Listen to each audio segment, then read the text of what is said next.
இந்த பிரசாந்த் கிஷோர் இவர்களை போன்றெல்லாம் வச்சுட்டு நாம ஒரு கணக்கெல்லாம் போடாதீங்க. தயவு செஞ்சு மக்களை நம்புங்க, இளைஞர்களை நம்புங்க, மாணவர்களை நம்புங்க, தமிழ்நாட்டு பெண்களை நம்புங்க.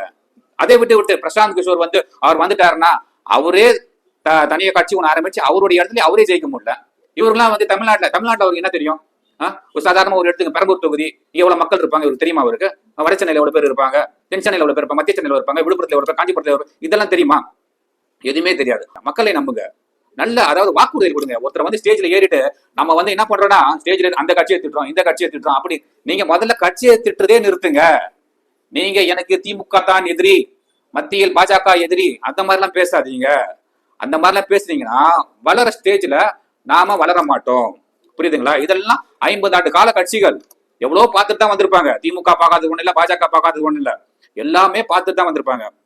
ஆனா நீங்க செய்யக்கூடியது என்னன்னா, நான் ஆட்சிக்கு வந்தால் மக்களுக்கு நல்ல திட்டங்கள் செய்வேன், இது போன்ற என்னென்ன போன்ற திட்டங்கள் மக்களை கவரக்கூடியமோ அந்த திட்டங்களை பத்தி மட்டும் பேசுங்கள்.